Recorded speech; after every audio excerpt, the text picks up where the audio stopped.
Canal 11 presenta el noticiero más influyente a nivel nacional.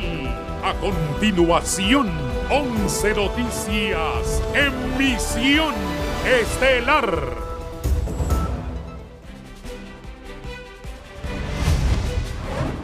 Esta noche en 11 Noticias, emisión estelar. Lluvias en La Mosquitia mantienen inundados varios sectores, dejando sin abastecimiento de agua y alimentos varias comunidades. Copeco mantiene en la alerta roja a Copán, Santa Bárbara y municipios aledaños al río Ulúa por los efectos indirectos que deja el huracán Ian a su llegada a la Florida. Representantes del Consejo Nacional Anticorrupción aseguran que lo que vendría con la Ley de Participación Ciudadana es desaparecer también ese organismo.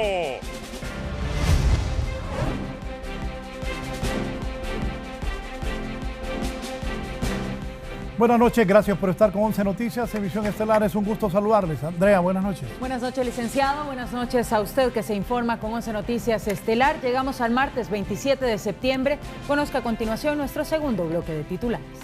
Posibles reformas al Código Tributario provocan temor en empresarios por incrementos en impuestos.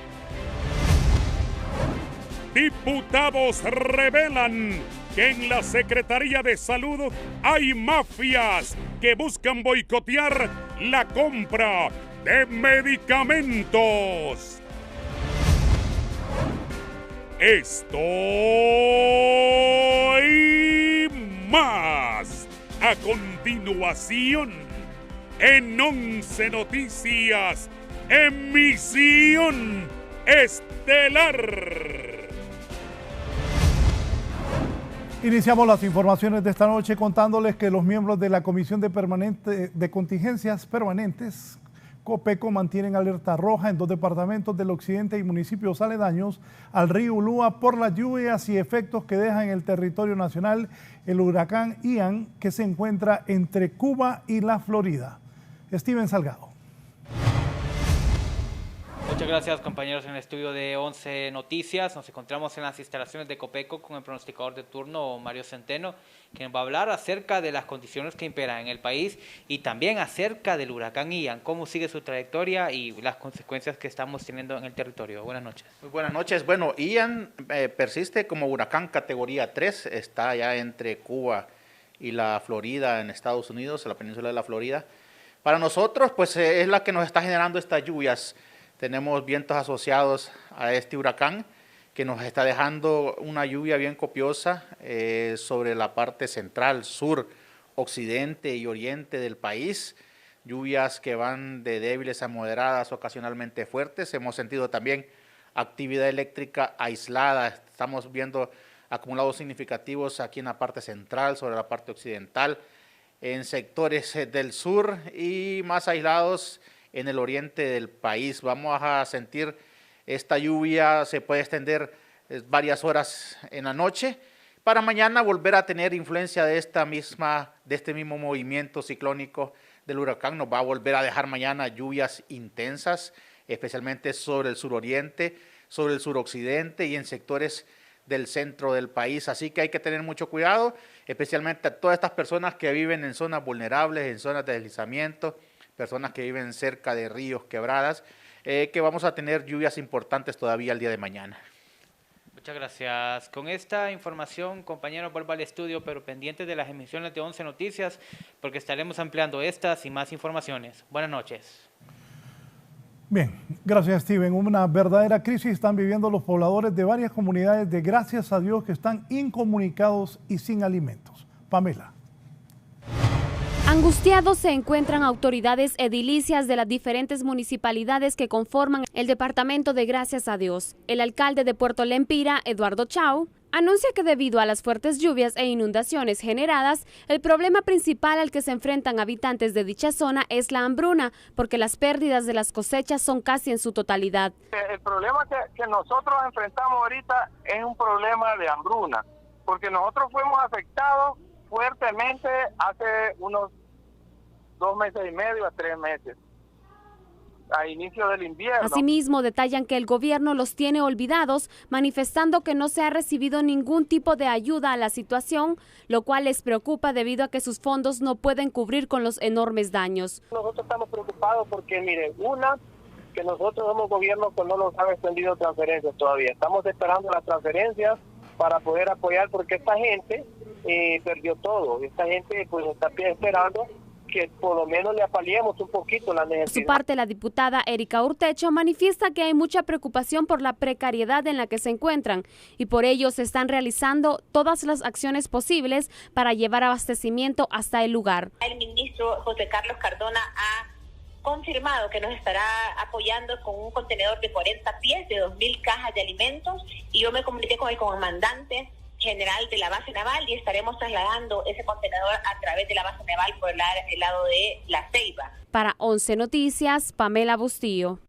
Bien, varias familias en los departamentos de Cortés y Oro están regresando a sus comunidades a pesar que aún siguen inundadas y hay más pronósticos de lluvia, nos cuenta el periodista Gerlin Díaz en el norte de Honduras. Algunas familias que estaban viviendo en la calle se están cansando de estar esperando que bajen las aguas de sus comunidades y han decidido volver a ellas en medio de pronóstico de lluvia, pero lo hacen porque no pueden vivir en condiciones inhumanas, ya que no pueden ni dormir. Bueno, como el alcalde dijo que ya no hay gente que daña el río, pero supuestamente van a ir de vuelta porque tienen que venir otras tormentas. Yo no me he ido todavía. Aquí estoy. Miren, anoche no puede ni dormir uno. Sí. Pero de ahí todo tenemos, gracias a Dios. Para las próximas horas en la región norte se esperan lluvias y en este momento los ríos Ulúa y Chamelecón pueden volver a abastecerse, lo que ha bajado de las crecidas y pueden volver a causar inundaciones. Los tienen alguna alimentación para el Ulúa, tanto quebrada o río secundario, y va a llover fuerte en esas partes en horas de la noche y muy probablemente esa lluvia se venga a ver, toda esa cantidad de lluvia se venga a ver reflejada 24 horas después en el río Ulúa. Así que muy pendiente. Algunas personas que son de la zona de La Planeta y Rivera Hernández en San Pedro Sula ya les notificaron que deben de abandonar el albergue porque ya no hay riesgo de inundación. Es que nos están desalojando de acá, si saben que allá las zonas están en riesgo todavía, estamos en alerta roja. ¿Cómo es posible que van a llevar a la gente allá? O sea, el peligro. Ponen a disposición los camiones de los militares para llevar las cosas gratuitamente, está bien, pero a un lugar inseguro. Pidiendo nosotros. Aquí andamos pidiendo. ¿Sí han pasado estos días? Sí. Para 11 Noticias, Gerlin Díaz. Y más de 15 bordos rotos y un sinnúmero de filtraciones originaron las inundaciones de los ríos Ulúa y Chamelecón al norte del país. Unas 15 roturas de bordos fueron las causantes de las inundaciones en varios sectores de la zona norte del país, según autoridades del Comité Permanente de Contingencias Copeco. Algunos de ellos se dieron durante el fin de semana porque no soportaron la gran cantidad de agua, sobre todo el río Ulúa. Son bastantes las filtraciones, las rupturas que al final nos terminan afectando a nosotros como Valle de Sula. Estamos hablando de alrededor de más de 15 rupturas de bordo, pero lo que nos está afectando más son las filtraciones y la debilidad que tienen muchos bordos hecho por el tema de la siembra a las orillas del río. Los pobladores de las comunidades que están llenas de agua informaron que también fueron las filtraciones y bordos que se rompieron porque desde que fueron reparados lo hicieron con arena y era una bomba de tiempo. Este bordo lo que necesita ya es que lo trepen un poquito más. Este bordo está bajito. Y si usted mira para allá cuando viene caminando, este bordo es bajito. El agua anduvo bajito. Sabe que aquí nosotros prácticamente estamos a la voluntad de Dios. Estos bordos desde un principio se les dijo a las autoridades, tanto gubernamentales como nacionales, de que esos bordos no estaban hábiles para estar esperando creciendo. Las asociaciones campesinas piden al gobierno de la República que esta vez no vayan a sacar arena de los ríos para la reconstrucción de los bordos y que no vayan a botar el dinero como lo hizo la administración anterior. Exigimos al gobierno, ¿verdad?, que cumplan con lo que ya aprobaron y que reconstruyan estos bordos. Ahorita estamos formando una comisión de campeños donde estamos exigiendo al gobierno que reconstruyan todo lo que son los bordos, pero que lo hagan como debe de ser. Para 11 Noticias, Gerlin Díaz. Y también aquí en la zona central, el municipio de Tatumbla, en Francisco Morazán, se reportan viviendas inundadas y deslaves en algunas zonas habitadas. Steven Salgado. Las lluvias se ensañaron con el municipio de Tatumbla, Francisco Morazán, provocando que quebradas se desbordaran, inundaciones, así como también deslaves en varios puntos de esta zona. Los pobladores muestran su preocupación, ya que las autoridades han anunciado que habrá más lluvias en los siguientes días. No, yo estaba trabajando en una propiedad que tengo allá arriba y entonces me avisaron que se estaba inundando aquí el parqueo del carro, ¿va? Entonces me vine para auxiliar a esta gente, sacar ese carro para que no lo fuera a arrastrar el agua, porque viera que parecía puro río, ay. Y a mí me agarró nervios, de verdad, de ver ese montón de agua ahí. Asimismo, autoridades municipales llaman a los pobladores a estar atentos a la saturación de los suelos. Tengamos cuidado, pues, de que si está un árbol cerca, que nos avise, porque usted sabe que con el medio ambiente, pues, nosotros los cuidamos. Y sabemos de que le va a caer un árbol a una casa, sino ver qué se hace en auxilio a los habitantes, ¿verdad?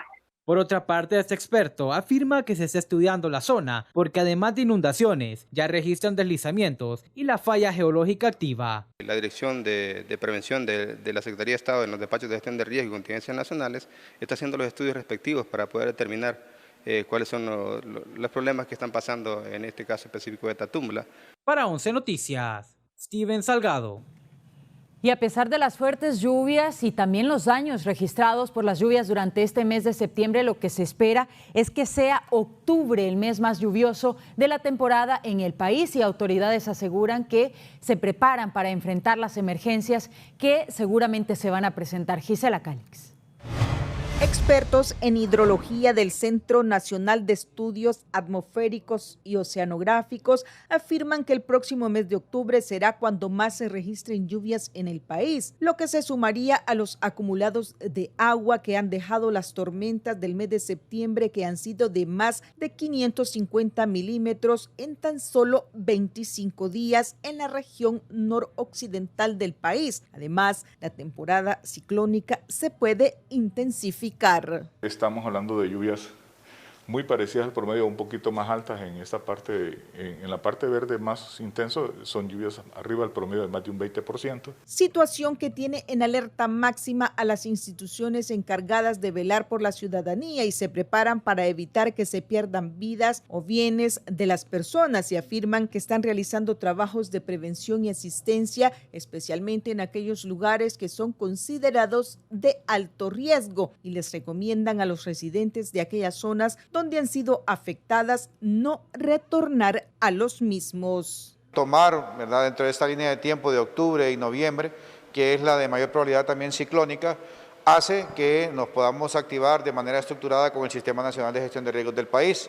Y la realidad de la capital de la República también se podría volver más crítica, por lo que el alcalde capitalino dice que están atentos a las consecuencias que puedan dejar las lluvias en el Distrito Central y que no se sigan generando más daños. Extremadamente vulnerables, solamente en la ribera de los ríos viven 16.000 familias que están expuestas a riesgo permanente de inundaciones. Igualmente, 400.000 personas en nuestra ciudad capital viven a zonas de alto riesgo. Gisela Calix, 11 Noticias.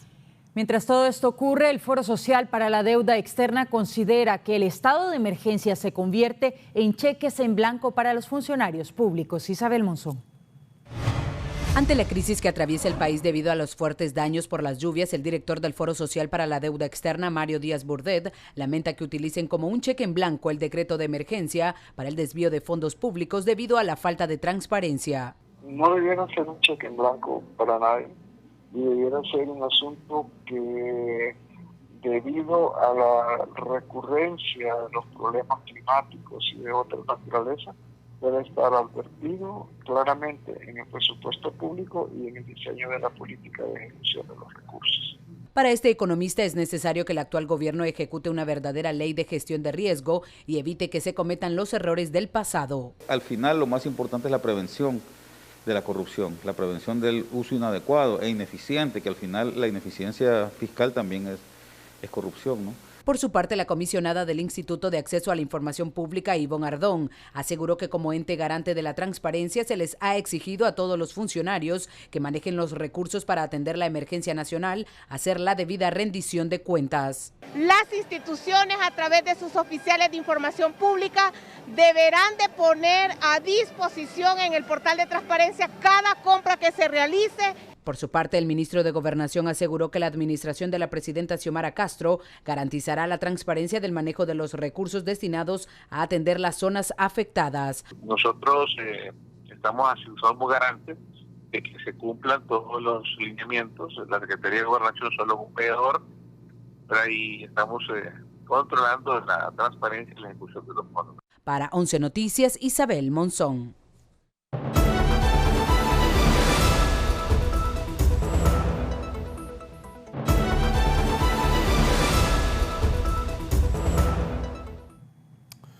Bien, representantes de las organizaciones que forman parte del Consejo Nacional Anticorrupción aseguran que lo que busca el gobierno con la Ley de Participación Ciudadana es desaparecer también el CNA. Los del gobierno han dicho que no es cierto, pero esto es lo que detallamos inicialmente. Las críticas que la directora ejecutiva del Consejo Nacional Anticorrupción, Gabriela Castellanos, ha emitido en contra de la actual administración de la presidenta Xiomara Castro en los últimos días, tuvo respuesta del gobierno. El subsecretario de Comunicaciones, Carlos Estrada, salió en defensa. Escribió en su cuenta de Twitter que durante años el CNA Honduras se dedicó a hablar en nombre de todos los hondureños ilegalmente. Hasta la fecha, no se le ha escuchado hablar en contra del golpe, ni en contra de sus autores intelectuales y materiales. Para Gaby, la lucha contra la corrupción ha sido su modo vivendi, versión que de inmediato fue rechazada por la organización no gubernamental. Y ante las declaraciones que están emitiendo estos personeros de parte del gobierno, en los cuales han vislumbrado su interés en que instituciones como el CNA también deben de desaparecer. Desde las organizaciones que forman parte del CNA ven estas aseveraciones del funcionario como una forma de comenzar a debilitar la organización no gubernamental para tratar de desaparecerla, tal y como se pretende con el FONAC, apoderarse del manejo y control de la misma, tal y como ocurren con las dictaduras en un país.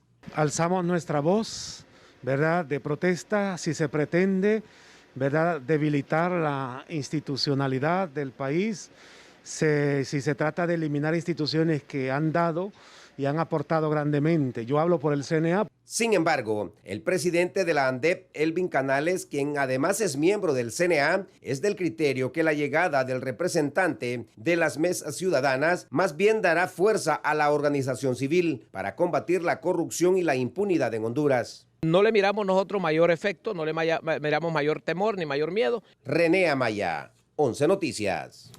El tuit de la abogada Gabriela Castellanos, compañeros, ahí está. Uno de los objetivos de toda la dictadura es desmantelar las organizaciones que constituyen la voz de la sociedad que busca desaparecer. Como pensamiento crítico de sus actos, CNA y su lucha transformadora no será parte de la domesticación política, contesta Gabriela Castellanos. Hoy uno de los miembros del gobierno, el joven Estrada, le ha dicho a la señora Gabriela Castellanos que la lucha contra la corrupción ha sido su modus vivendi. Entonces, la presidenta del Consejo Nacional Electoral dice que uno de los objetivos de toda dictadura es desmantelar las organizaciones que constituyen la voz de la sociedad que busca desaparecer. Como pensamiento crítico de sus actos, CNA y su lucha transformadora no será parte de la domesticación política. Bien, vamos a ver qué pasa, porque en el gobierno han dicho que no quieren desaparecer el CNA, pero sí está claro que quieren que miembros del gobierno integren el CNA. Bancadas de la oposición esperan que la ley de mesa ciudadana se socialice para evitar futuros conflictos, nos dice don Fernando Arteaga.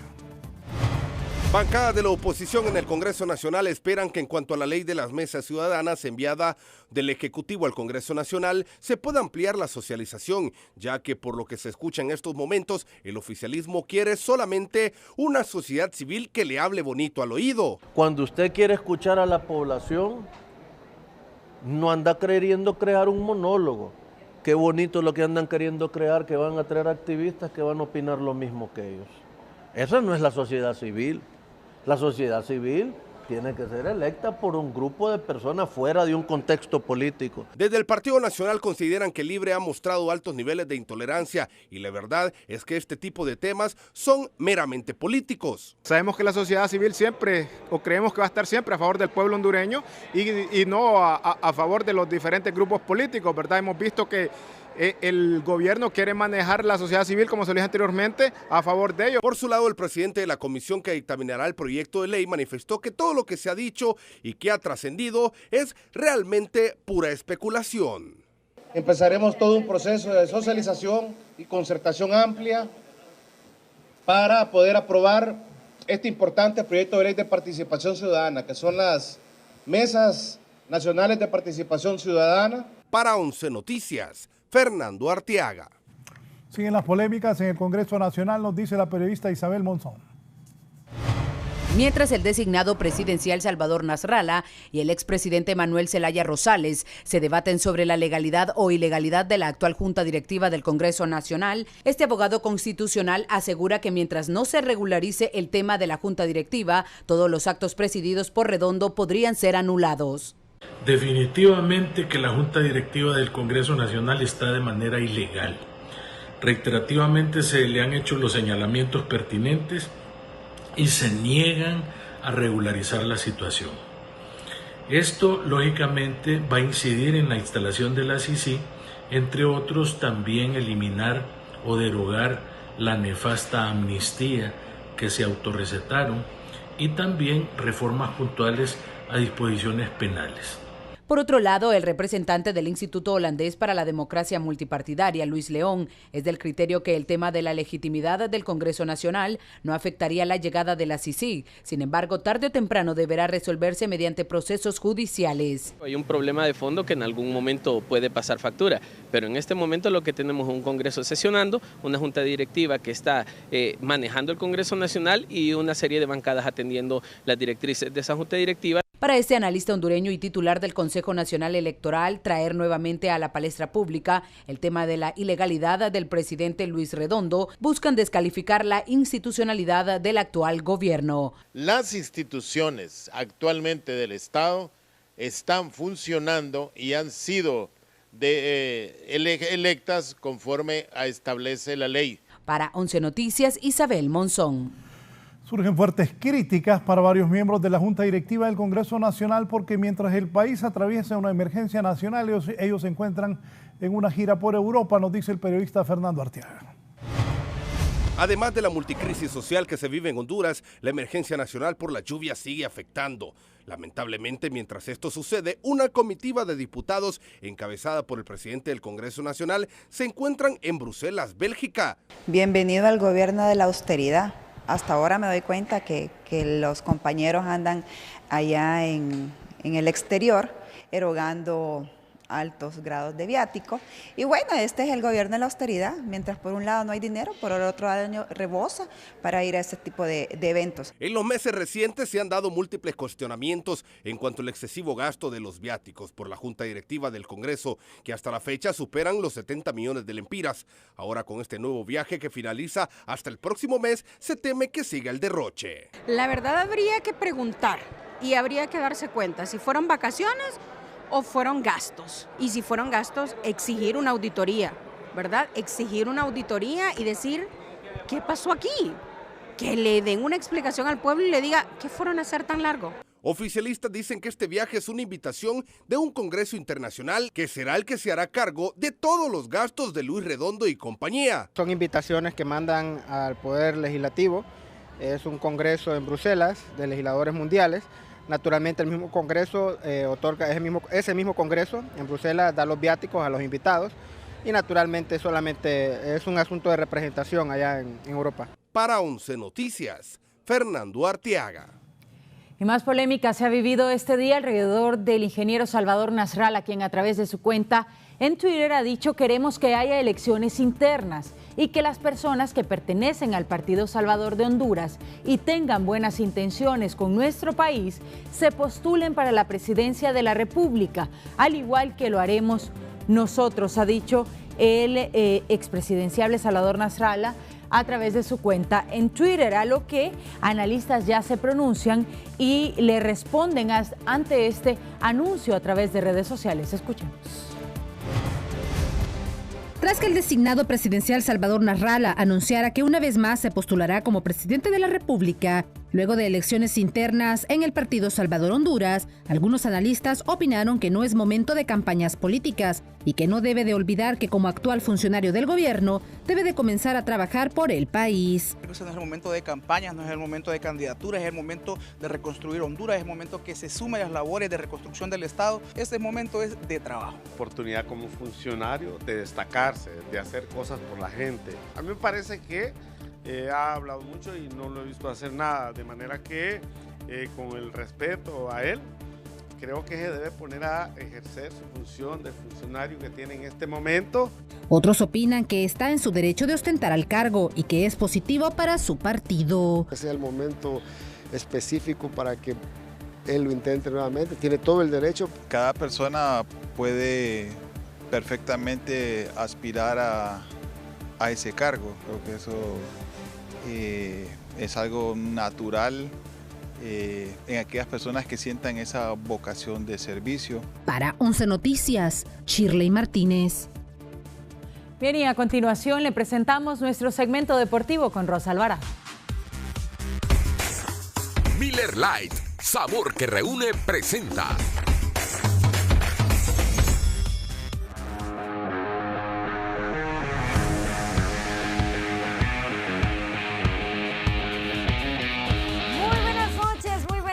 Andrea, muy buenas noches a usted en casita y seguramente disfrutando después del triunfo de la selección nacional ante la selección de Guatemala. Un partido que termina la gira por Estados Unidos de la selección hondureña con una derrota y un triunfo en esta ocasión, primero ante Argentina el viernes pasado y hoy obviamente ante la selección de Guatemala. Pero veamos qué fue lo que sucedió en este partido tan importante, porque este partido empezaba de repente no de la mejor manera. Hubo varios cambios en el 11 inicial de Diego Vázquez en relación a lo que se vio ante la selección albiceleste, y acá pues Darwin Lom era el que arrancaba poniendo el 1-0. Error terrible en la defensiva por parte de Meléndez. De repente un Denil Maldonado que llega tarde a la jugada, pero dejan rematar al jugador y Edric Mengíbar no tuvo más oportunidad que cumplir en esa acción, tratando de achicar, ¿no? Y acompañar también, acuerpar a sus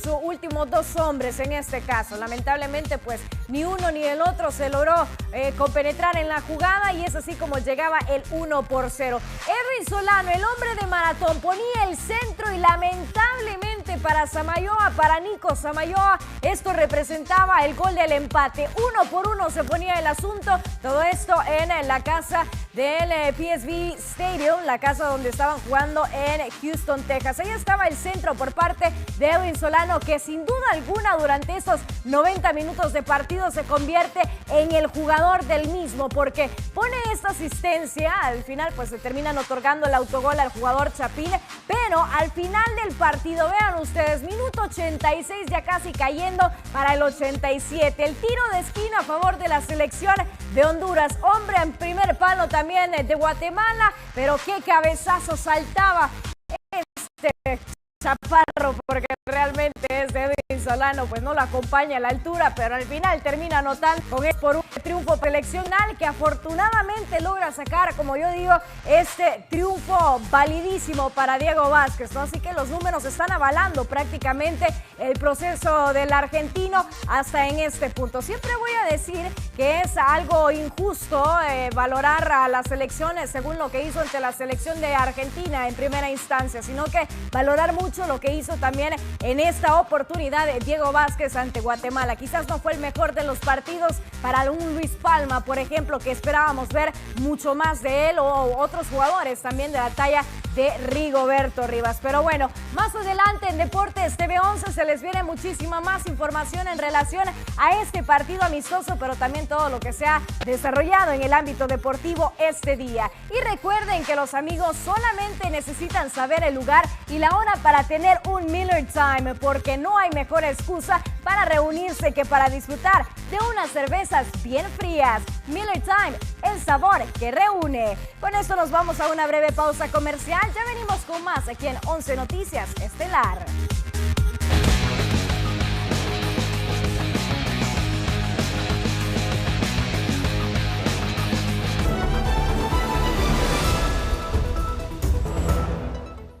Continuamos con más en 11 Noticias, emisión estelar. Algunos sectores denuncian que se desconoce en qué se invierten los fondos obtenidos por la tasa de seguridad en la actual administración, nos informa René Amaya. El manejo y uso de los fondos provenientes del pago de la tasa de seguridad en estos 9 meses de la actual administración hasta ahora se desconoce. Los portales de transparencia para dar a conocer los detalles sobre el cobro y el manejo de este impuesto están vacíos, lo que comienza a generar dudas entre los hondureños. Los recursos de la tasa de seguridad son recursos que vienen del pueblo, de la gente, y es necesario que haya transparencia en su administración. Las autoridades del programa para el manejo de la tasa de seguridad se niegan a rendir información y explican que estos detalles solo lo maneja directamente las autoridades de la Secretaría de Finanzas, lo que genera más dudas entre los hondureños y la oposición. La izquierda en Honduras es la misma de Venezuela, la misma de Nicaragua, la misma de Cuba, y no le rinden cuentas a nadie. Ejercen el poder absoluto sin que nadie les pueda pedir cuentas. Diputados del oficialismo llaman a las autoridades que rindan cuentas sobre lo recaudado en estos 9 meses de gobierno, los que podrían superar los 2.500 millones de lempiras, para no caer en lo mismo del pasado, porque se trata de muchos recursos recaudados y el pueblo tiene el derecho a ser informado. La ley del tazón no puede ser un secreto ya, de dársele informe al pueblo, lo que ingresa, lo que se gasta y en qué se gasta, ¿verdad? Eso ya no puede seguir así. Durante la administración anterior se recaudaron más de 20.000 millones de lempiras en los últimos 12 años, pero su destino hasta ahora se desconocen. René Amaya, 11 Noticias. Y algunos diputados del Congreso Nacional revelan que a lo interno de la Secretaría de Salud hay una mafia que busca boicotear la compra de medicamentos. Nos amplía Valeria Rojas. Controversia genera declaraciones del diputado Carlos Umaña al argumentar que en la Secretaría de Salud existen mafias que complican los procesos de compra de medicamentos en la red de hospitales públicos. Que persisten las empresas fantasmas haciendo cotizaciones en la Secretaría de Salud en rubros que no les corresponden.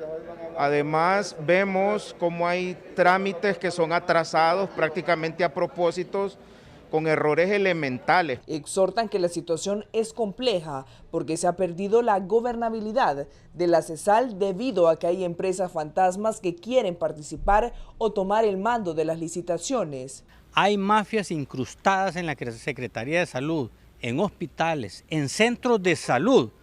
Mire, yo soy un médico de campo y le diré que muchos centros de salud, y así literalmente, como se lo digo, trabajan mareros ahí. Los congresistas manifiestan que el titular de la salud ha tenido suficiente tiempo para lograr al menos el 80% de abastecimiento en los centros asistenciales y que debería de tomar las riendas y no andar paseando en medio del caos que se ha generado en los últimos días. La falta de planificación, la improvisación, la poco conocimiento, la ingobernabilidad que ha llevado hoy a lo que hoy estamos viviendo en salud. Valeria Rojas, 11 Noticias. Y siempre en temas de salud, la directora del Hospital Cardiopulmonar El Tórax, Nora Maradiaga, se reincorpora a su puesto de trabajo y abre las puertas de la farmacia a los medios de comunicación para que constaten la escasez de medicinas en ese centro asistencial. Después del controversial despido de la directora del Instituto Cardiopulmonar, el Tórax, por parte del ministro de Salud, la doctora Nora Maradiaga se reincorporó a sus labores en medio de la crisis, denunciando inestabilidad laboral y además dando a conocer las cifras alarmantes de desabastecimiento de medicamentos en el hospital. Sobre todo cuando las personas no tienen experiencia, tiene que estar uno gestionando todos los días y constantemente, y por eso se han parado algunos procesos. La galena argumentó que esta situación se ha generado porque hay intereses de por medio y dificulta realizar el trabajo en el centro asistencial que tanto se necesita por la crisis que atraviesa en insumos. Es una crisis que tiene ya varios meses de haberse producido y actualmente estamos en alerta porque nosotros ya cuando llegamos al 84% de abastecimiento general entramos en alerta. Detallan que hubo malos manejos en el pasado, pero que ahora el manejo es diferente, por ende los nuevos insumos que ingresen serán trasladados directamente a los hospitales sin ningún tipo de intermediarios y no se pagará alquiler por bodegas. Tenemos que solicitar al almacén central de logística e insumos que nos abastezcan de los medicamentos y en el caso que ellos nos digan que no hay, nosotros procedemos como administración a comprarlos por fondos propios de la institución, fondos asignados a la situación vía presupuesto. Valeria Rojas, 11 Noticias. Y un brote de alergia y enfermedades respiratorias se reportan en los albergues que ocupan personas damnificadas de las inundaciones que han quedado por las lluvias en el Valle de Sula, nos informa Gerlin Díaz. La aglomeración de personas en albergues de la zona norte del país está pasando factura a algunos damnificados porque debido al sofocante calor están teniendo alergias y algunos de ellos están yendo a zonas inundadas y se están infectando de hongos por agua acumulada. El calor para los niños, aquí viera cómo se sofocan, que los niños se han enronchado porque mucha calor, sudan bastante los niños. Hay que estarlos bañando cada rato, pero a veces los niños enfermos no los pueden dar bañando cada rato. Solo gripe y así calentura, pero no, nada más. Ayer vino una brigada y les dieron acetaminofén y para la tos. A las madres de familia también les preocupa que haya enfermedades respiratorias en los más pequeños y también en personas adultas, aunque a diario se les está vigilando con personal médico. Hemos visitado algunos albergues esta mañana en diferentes municipios donde pues realmente nuestro personal de salud ha estado ahí presto a dar la atención. Hay brigadas, hemos hecho labores de fumigación, labores de vacunamos. Ahora solo esperan que las autoridades también les lleven ventiladores y camas de ser posible, porque hay personas que necesitan mejor atención ya que padecen algunas enfermedades y solo tienen una colchoneta en algunas ocasiones para 3 personas. De la alergia, mire cómo andamos. Digamos, no ha estado muy bien a como lo que prometieron. No ha estado muy bien la atención el asunto de los alimentos. Para 11 Noticias, Gerlin Díaz.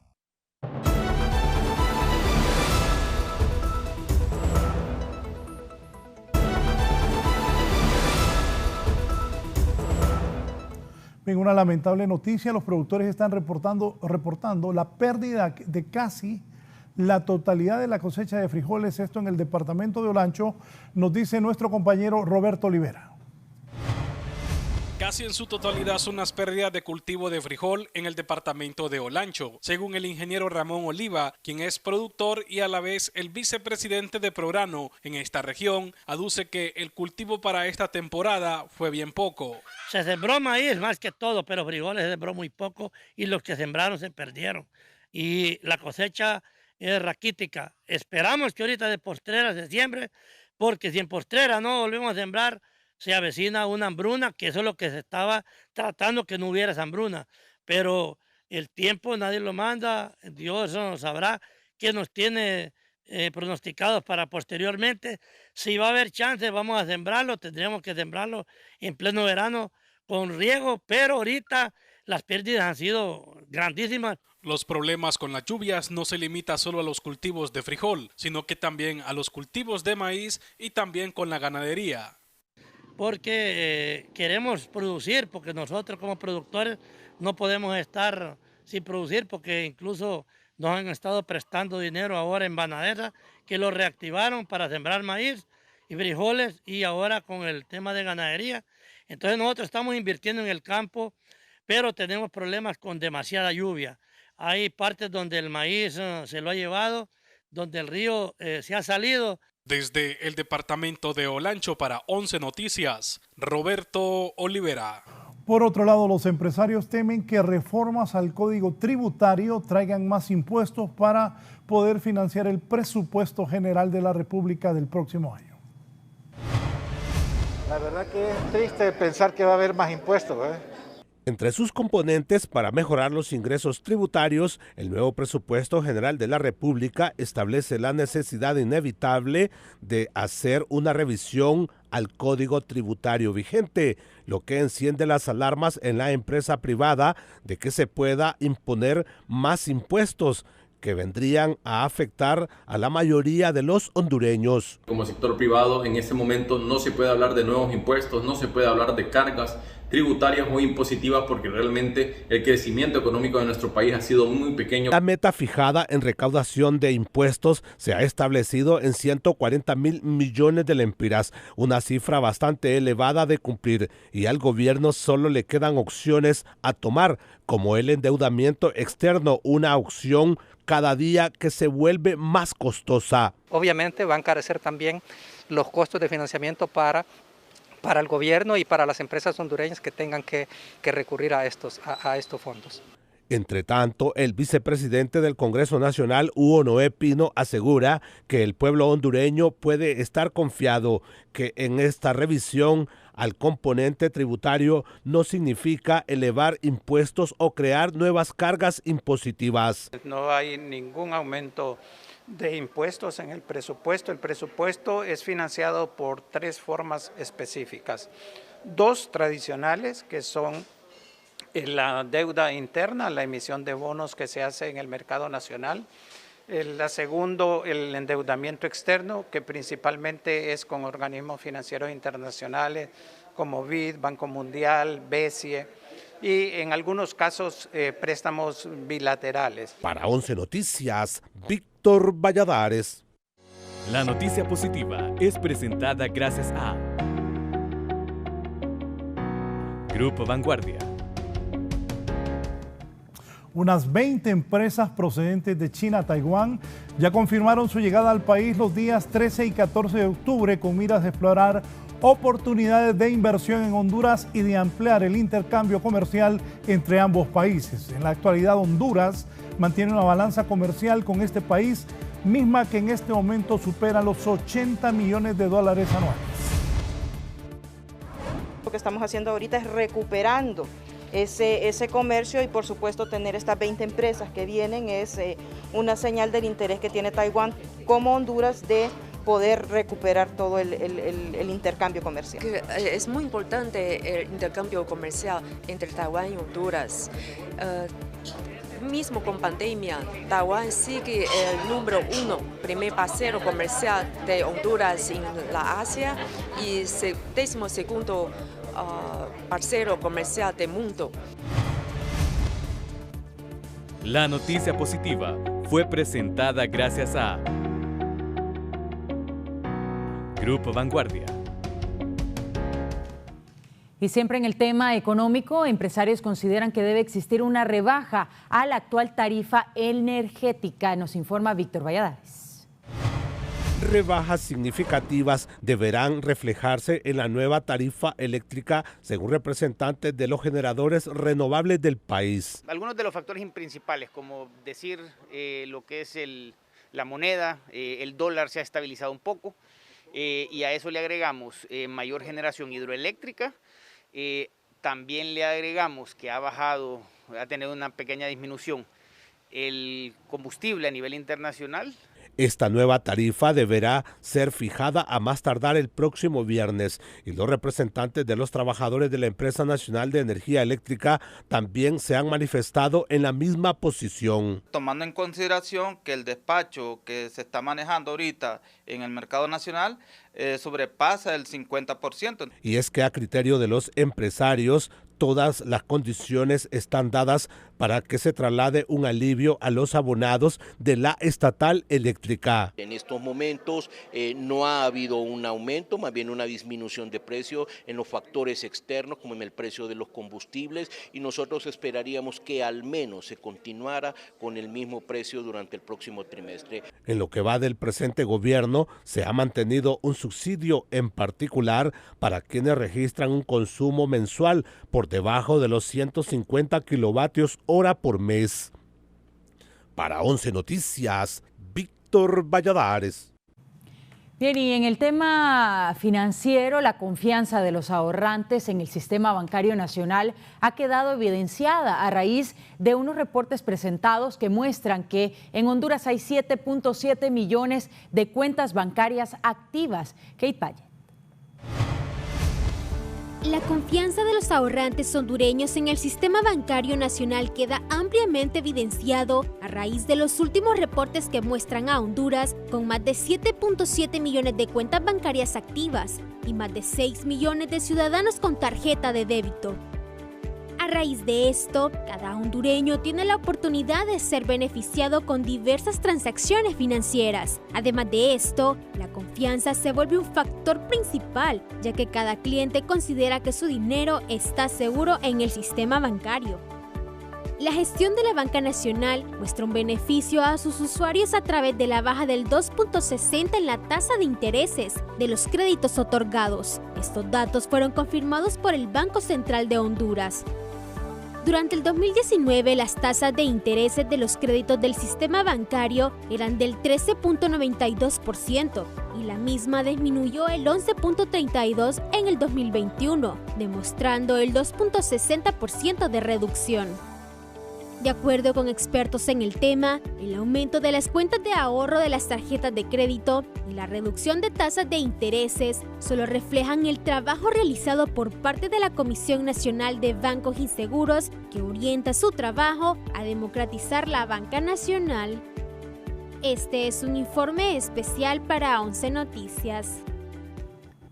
Mientras tanto, las autoridades lanzan un programa de transformación de la educación digital con el que buscan dotar de computadoras y dispositivos móviles a las escuelas y colegios de educación pública. Giovanni Villalobos.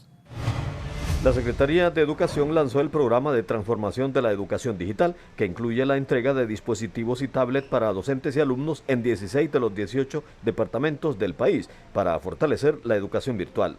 Estamos abarcando, en conjunto con la Red Solidaria, 16 de los 18 departamentos del país. Esta es una prueba concepto que la vamos a ir afinando y que el próximo año, sin duda, la vamos a poder ampliar. La idea es fortalecer el sistema virtual en las comunidades, máxime en zonas donde hay problemas de acceso, y por esa razón las tablets están cargadas con contenidos de materias vitales. Busca reducir la brecha digital en el país, que busca justamente generar competencias en nuestros estudiantes, que los capacite a ser ciudadanos y profesionales del mundo. Sin embargo, las críticas no se han hecho esperar, porque hace solo unos cuantos meses, durante la anterior administración, los insumos tecnológicos fueron un total fracaso. Bueno, esperamos que no se repita la historia como en el gobierno anterior, ¿va? Que todavía estaban seguros que las tablets estaban en mal estado, que estaban desfasadas y que no estaban configuradas, y otras que explotaron al momento de ser instaladas, y esperamos que esta vez no. Los educadores dejaron claro que no seguirán tolerando más traspiés en perjuicio de la educación, porque la tecnología solo es una ilusión, pero que en la práctica la realidad ha sido otra, pues solo comienzan con programas aparentemente modernos que no cumplen con los mínimos requerimientos. Para 11 Noticias, Giovanni Villalobos.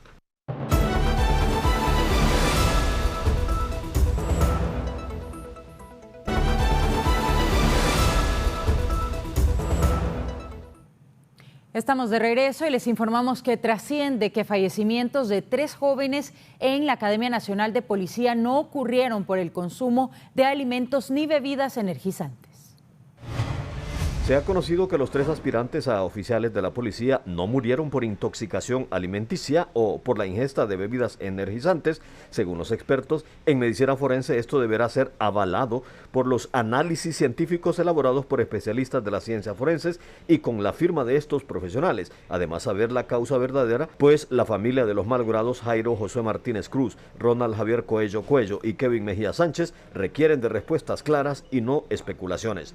Un ejemplo es aquellos casos que fueron hospitalizados. Recordemos que si un paciente es hospitalizado, se le pone suero intravenoso. Este suero intravenoso puede venir y mezclarse con los tóxicos del cuerpo y eso dificultar la detección de tóxicos. Otros creen que este tipo de estudios científicos incluyen los análisis anatómico-patológicos y toxicológicos. Además, creen que es difícil trastocar estos resultados porque está en juego la reputación de toda una institución dedicada a este tipo de labores. Se puede llegar a estas 2 conclusiones. Ahora, los informes de la autopsia y de toxicología sobre todo tienen que arrojar cuáles son las posibles causas. Las organizaciones defensoras de los derechos humanos reiteran que este tipo de investigaciones deberán ser el resultado del trabajo conjunto entre el Comisionado Nacional de Derechos Humanos, Didad-Pol y la Fiscalía de los Derechos Humanos. Hasta no tener el informe del Ministerio Público, vamos a seguir especulando si fue gas o bebida energizante o si fue el pescado. Para 11 Noticias, Giovanni Villalobos. 2 personas han sido asesinadas en las últimas horas en la colonia Villanueva en diferentes hechos. En el más reciente, un hombre fue asesinado en el sector 2. Cabe destacar, esta zona se ha convertido en una de las más violentas, registrando 4 asesinatos en menos de 2 días.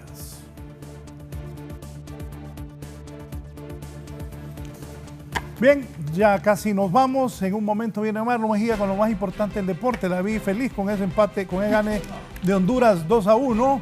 Aunque Bueno, un gol fue autogol. No lo podemos celebrar. Y el otro estuvo bien, pero no hay que alegrarse tanto, porque la calidad del fútbol pues sigue dejando mucho que decir. No, pero no hablemos de Honduras, hoy hablemos de México. ¿Quién va a aguantar esos periodistas mexicanos comiéndose, casi digo, hartándose, como decimos los hondureños? Al Tato Martínez, está gritando Marlon. Sí, no lo dudo, que tiene todos los goles, así que estén pendientes. Pero se imagina a ese argentino entrenador de México, que hoy perdió, a pocos días de irse para el Mundial, se lo van a comer. A ver qué pasa cuando vayan al Mundial, porque si ese es el preparativo, pues cuando es en serio. Yo les decía a los compañeros del máster que vivimos un rato el sábado a México jugando contra Perú, muy mal los mexicanos, y hoy pierden frente a Colombia, que ni clasificó a la Copa del Mundo los de Colombia. Honduras ya días no le ganaba a Guatemala. Está bien por los hondureños que fueron a ver el partido, que viven en Estados Unidos y que hoy tuvieron la distracción y ver ganar a la selección. Pero acuérdense, nos estamos preparando para el Mundial del 2026.